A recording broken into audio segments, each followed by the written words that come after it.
Life Trek will guide you down the path of discovering who you are in Christ. We have examples to follow from those who have gone before us.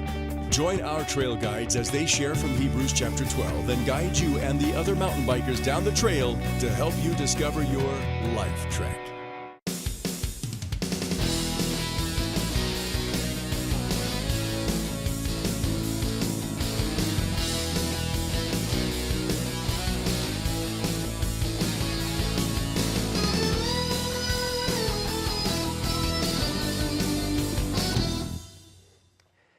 If you want to tell him the new rims are in, he can pick them up next week. Okay. That'd be great. Yeah, thank you.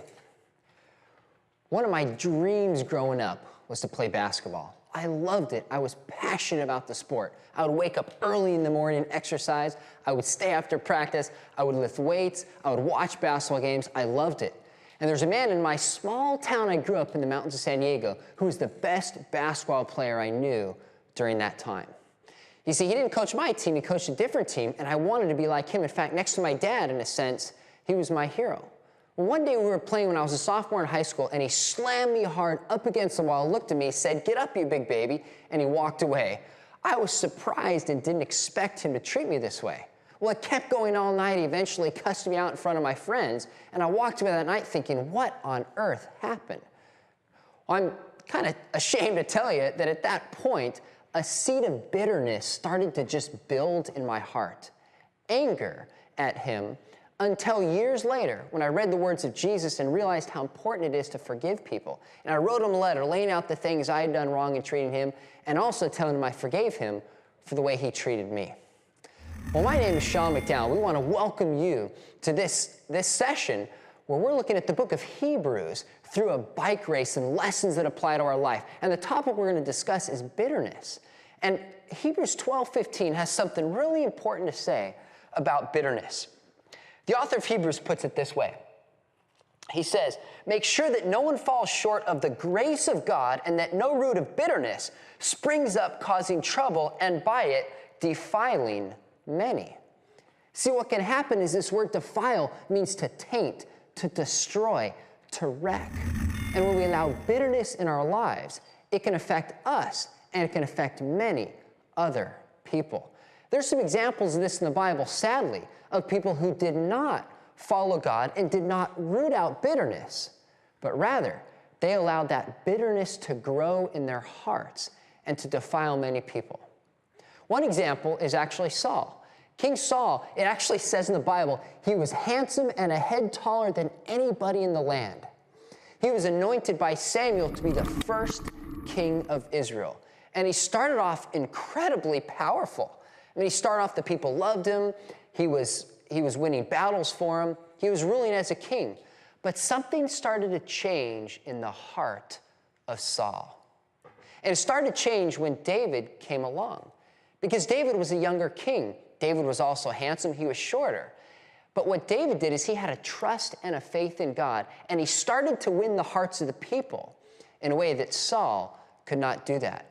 Now, instead of getting excited and backing up David because of how God was going to use him, Saul became bitter, and he became angry, and he became jealous, and it started to tear, in fact, his kind of faith in God apart. And this really came to fruition when David beat Goliath. People started to chant. They said, David has killed his tens of thousands, but Saul has only killed his thousands.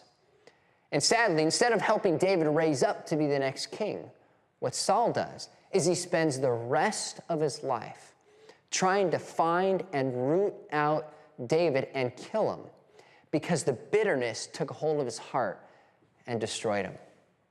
Friends, in our journey, in our race in life, whether it's on a bike race or whether it's on a personal race, one of the things that can derail us and defile many people is when we allow bitterness to take over our hearts and to defile us and defile others. Is there somebody who's hurt you or somebody that you've hurt that maybe you need to choose to forgive?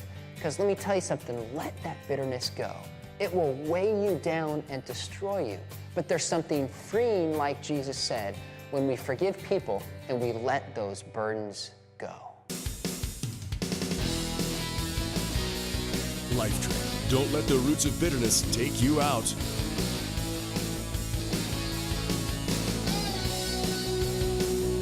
you ever had an accident of some kind that resulted in getting stitches? Growing up, it seemed like you could put it on the calendar that just about every 2 years, I'd have some kind of accident that I had to go get stitches for.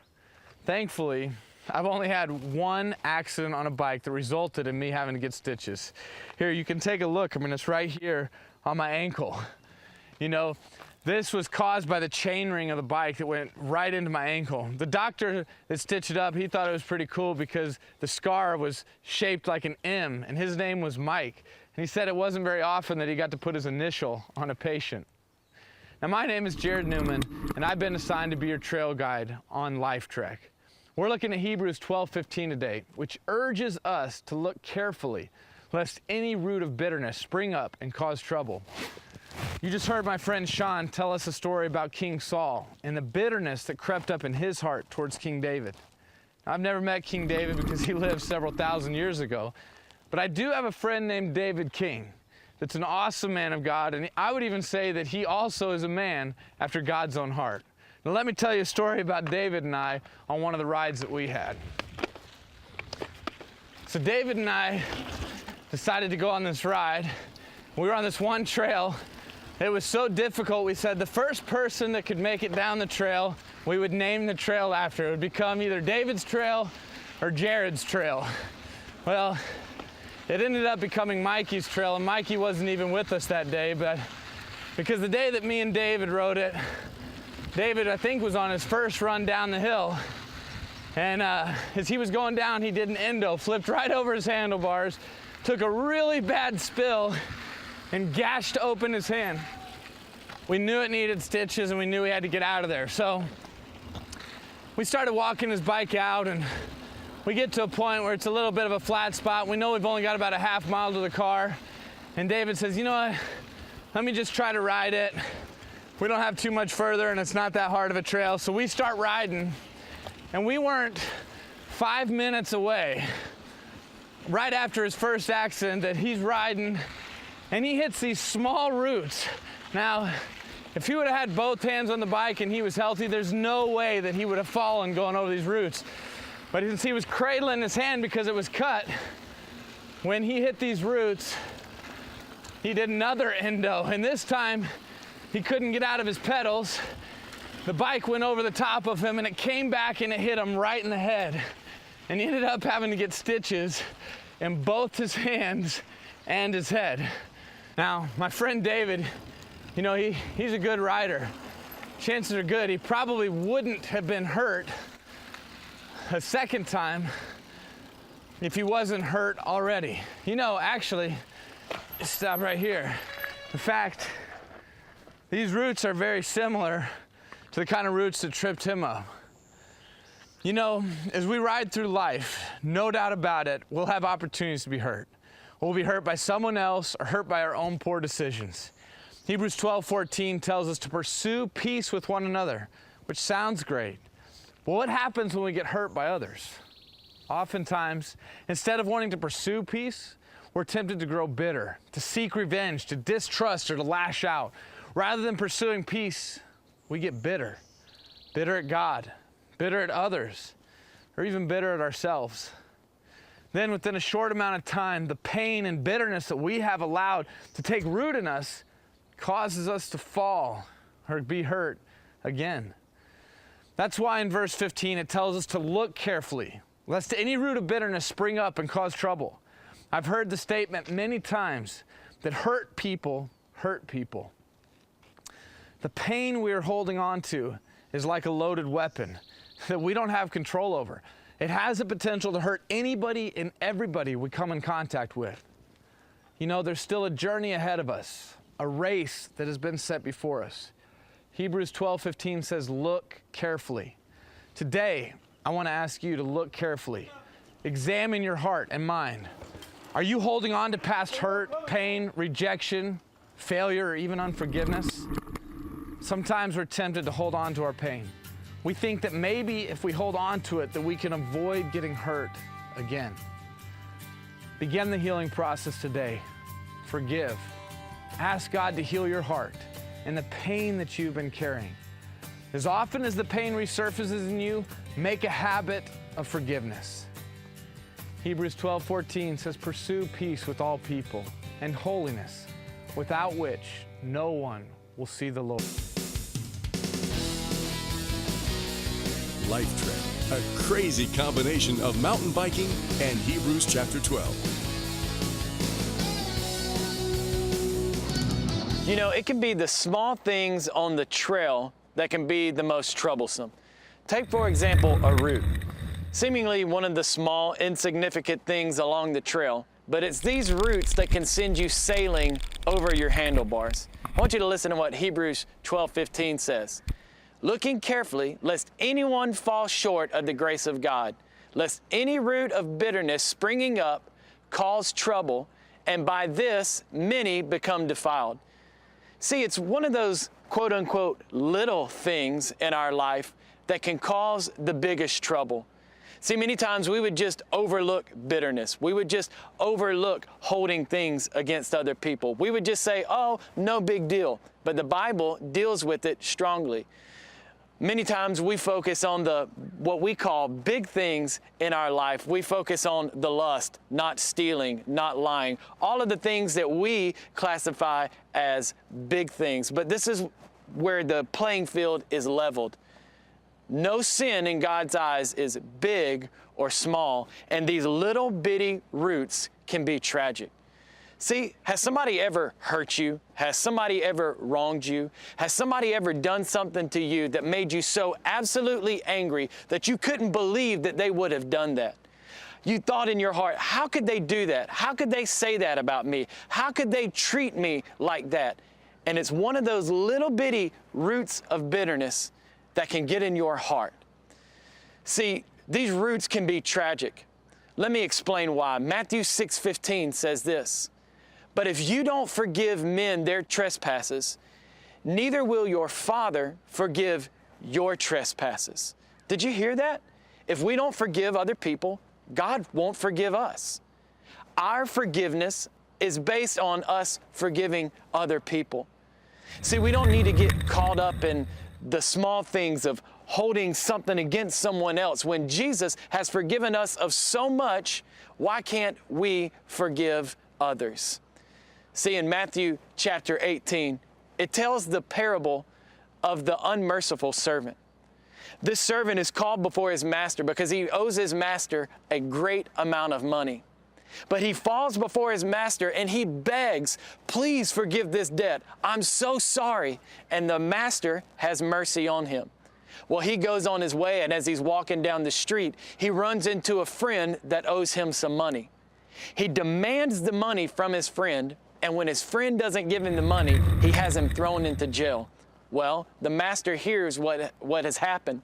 He calls the man before him, and he has him thrown into prison.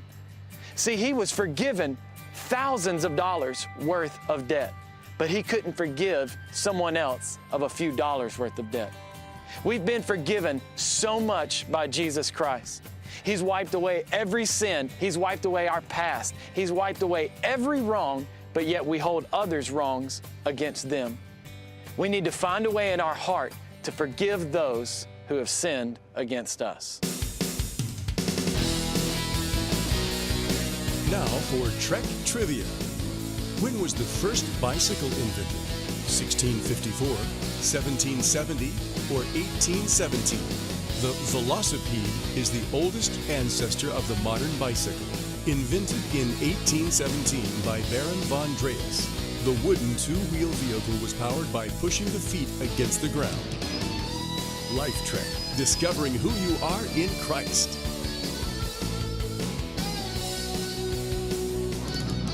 You know, in Hebrews chapter 12, it talks about a root of bitterness. What do you make of this? Well, I think about these roots that, like when you're riding a bike, like I had a friend that hit a root and just went flying off the bike. They'll grab you and throw you.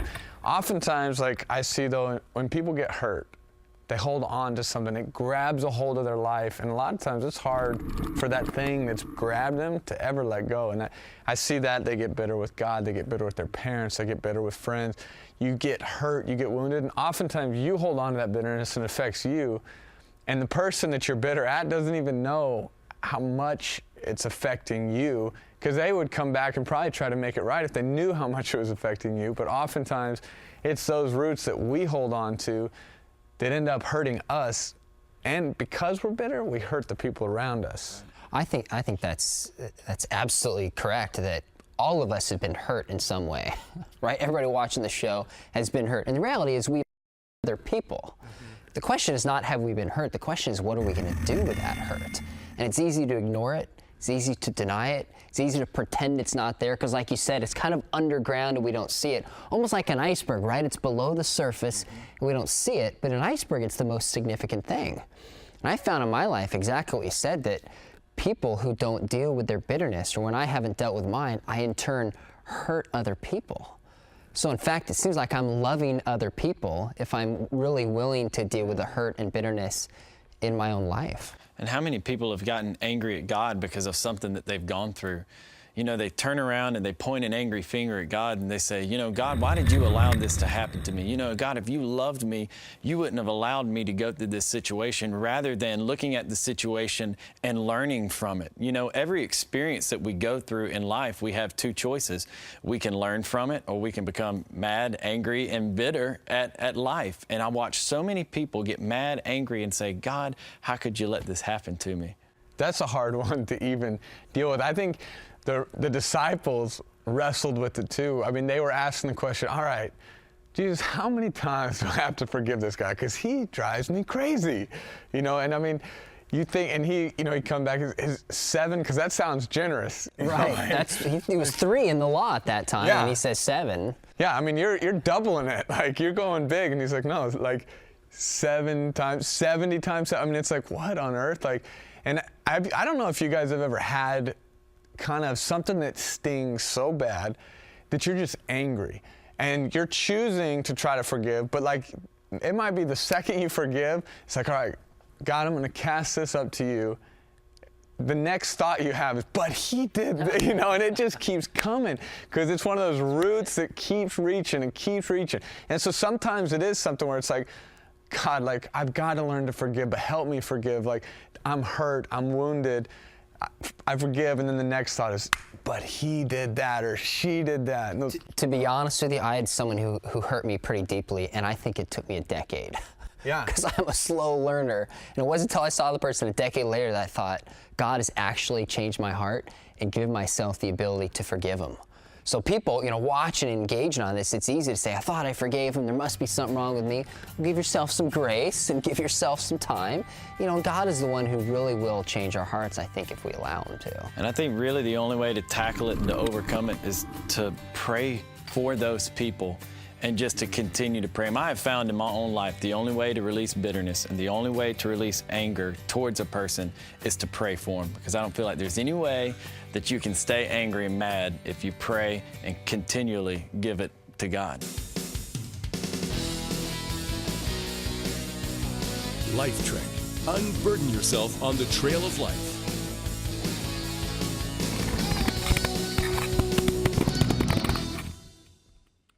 Have you seen the shocks that they put on these new bikes?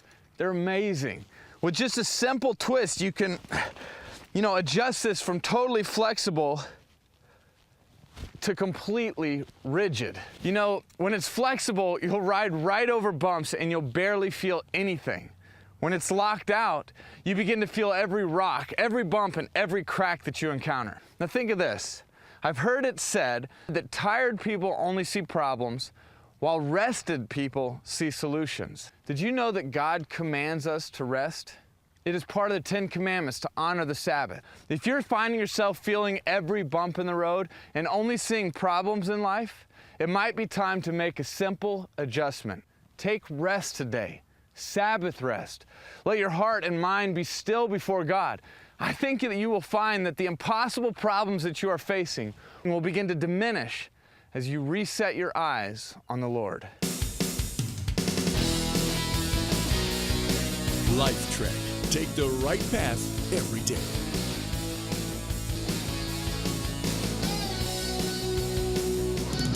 You know, wiping out on the trail is probably the worst thing. But what would make that fall even worse is if you took out every single person that was coming behind you. Maybe you've seen this happen on a TV show where someone falls on a bike race and then there's just a massive pileup. You know, I think of NASCAR when I think of this. One car goes out and then it's the big one, as they like to call it. Well, Hebrews actually warns about this when it comes to bitterness. It says, lest any root of bitterness springing up cause trouble, and by this many are defiled. You know, one root of bitterness not only affects you, but it can affect everybody around you. You think, oh, you know what, it's okay, I'll just hate that person. Oh, it's okay, I'll just be angry with that person. But this anger begins to grow in your heart. This bitterness begins to grow in your heart, and it begins to spew into other people's lives. You begin to trash talk this person to somebody else. You begin to talk down about this person to other people around you. And before you know it, they share the same opinion that you share. And by this, as Hebrews say, many become defiled because of what you consider a little root of bitterness that matters to no one. See, your negative words can spread. It seems to me that negativity is one of those things that spreads the worst. It's like a wildfire. One little piece of negativity and all of a sudden everybody has caught on to that attitude. You know what? I know that in my life, my attitude has been affected by others' opinions. And I know that in my life, I have affected others' opinions by my attitude because of the way that I felt, because I had a root of bitterness in my heart. See, that's why the Bible tells us that we have to be on the lookout, that we constantly have to be looking for these things. When you're riding the trail, you're constantly observing those things around you. You're constantly observing the ground to look and to watch for the things ahead. We constantly have to survey our hearts. We constantly have to survey our lives and say, okay, God, is there anything in my heart? Is there anything in my life? Not just the things that we consider the big things, but is there anything in my heart or in my life that doesn't need to be there? I hear what you're saying, but how do I really forgive someone? How do we really forgive someone? You know what? Sometimes you may go to someone, you may look them in the eyes and say, you know what? You've hurt me, but I love you and I forgive you. And you may walk away from that conversation and you may feel released for a little bit, but as you lay in your bed that night, you begin to continue to think about what they did to you. Well, they said this or they did this, and that root begins to go deeper into the ground. This is what you have to do. You've gone to them, you've said, I've forgiven you, but the words aren't good enough. You have to begin to pray for them. I have found in my life that when I begin to pray for people, I can't stay mad at them. When I begin to bless people, I can't bless them and curse them at the same time. Sometimes the only way you can truly forgive somebody is to continually lift them up and bring them to the Lord. Let me encourage you in this. Don't let any root of bitterness get in your life. It's one of those things that can cause the big fall. Life Track. Ride with us through Hebrews chapter 12.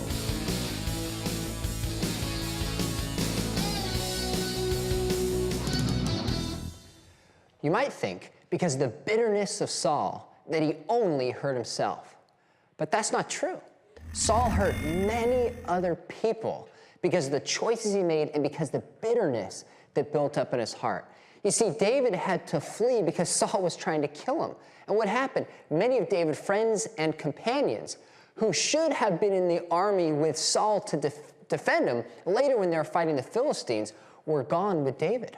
So what happened is when the Philistines were fighting against the Israelites, Saul faced his death. In fact, listen to how the scriptures describe what happened to Saul. In 1 Samuel 31, verses 8 through 10, it says this. It says, the next day when the Philistines came to strip the dead, they found Saul and his 3 sons dead at Mount Gilboa. They cut off Saul's head, stripped off his armor, and sent messengers throughout the land of the Philistines to spread the good news in the temples. Then they put his armor in the temple of Ashtoreth and hung his body on the wall of Bet-Shan. The people of Israel all suffered because of the bitterness that took root in the heart of Saul. But Saul's not the only one who had God's message and had God's race laid out for him, but he allowed bitterness to take place in his heart. Another example is the person of Judas. Now, we often hear Judas and we quickly say, of course, the story is tragic, but we got to slow down and realize Judas lived with Jesus For almost 3 years, he ate with Jesus.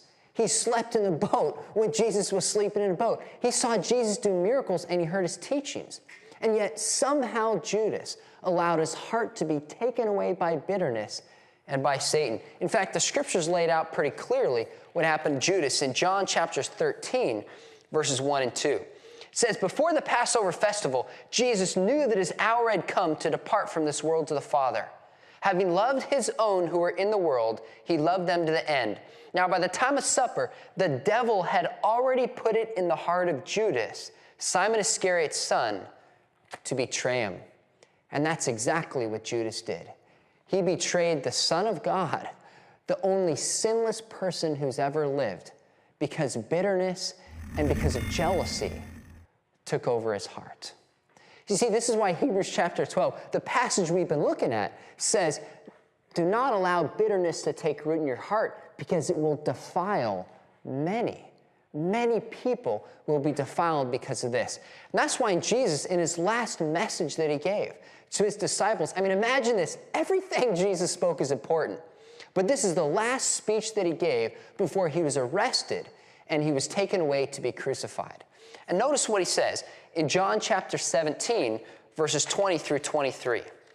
I pray not only for these, but also for those who believe in me through their message. May they all be one as you, Father, are in me and I am in you. May they also be in us, so the world may believe you sent me. I've given them the glory you have given me. May they be one as we are one. I am in them and you are in me. The message that Jesus had is that we don't have time for bitterness.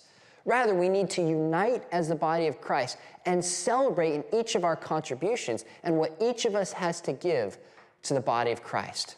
Now, there's another example where bitterness started to take root amongst Christians, but they responded to it very differently. And it's actually with the Apostle Paul. In Acts chapter 15, we come across a very, very interesting story. In verses 36, we find something happening to Paul. It says, after some time had passed, Paul said to Barnabas, let's go and visit the brothers in every town where we have preached the message of the Lord and see how they're doing. Barnabas wanted to take along John Mark, but Paul did not think it was appropriate because this man had deserted them in Pamphylia and had not gone on with them to work. There was such a sharp disagreement that they parted company, and Barnabas took Mark with him and sailed off to Cyprus. You'd think that bitterness is about to take root. But later in 2 Timothy verses 4, when Paul is in prison, we learn that he calls upon John Mark and some of the others with him to visit him. Somehow in the time that passed, rather than letting bitterness take root in their heart, they decided to unite together and offer forgiveness. On our journey, one thing we have to do as believers in Christ is willing to get rid of bitterness and to unite together for the sake of Christ.